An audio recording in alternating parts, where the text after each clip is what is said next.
ایک قوم ایسی بھی ہے جو ابھی زندہ ہے، قید ہے اور ایک دن نکل کر پوری دنیا میں تباہی مچا دے گی۔ ان کا نام ہے یاجوج و ماجوج۔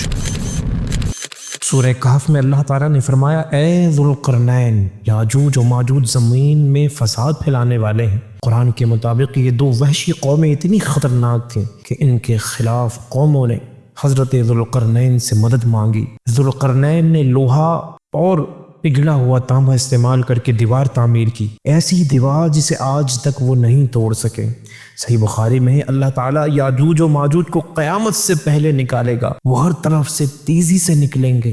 صحیح مسلم میں ہے، نبی کریم صلی اللہ علیہ وسلم نے فرمایا یاجوج و ماجوج ہر روز دیوار کھودتے ہیں، جب قریب ہوتے ہیں تو کہتے ہیں کہ کل مکمل کریں گے، لیکن وہ انشاءاللہ نہیں کہتے۔ جب وہ ایک دن کہیں گے انشاءاللہ تو اللہ دیوار کو جیسا چھوڑا تھا ویسا ہی رہنے دے گا، اور اگلے دن وہ نکل پڑیں گے، وہ انسانوں پر ٹوٹ پڑیں گے، پانی پی جائیں گے، اور حضرت عیسیٰ علیہ السلام مومنین کے ساتھ ایک پہاڑ پر پناہ لیں گے۔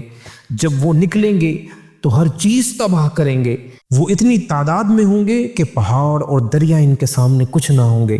حضرت عیسیٰ علیہ السلام اور مسلمان اللہ سے دعا کریں گے، تب اللہ خاص کرے ان کی گردنوں میں بھیجے گا، وہ مر جائیں گے۔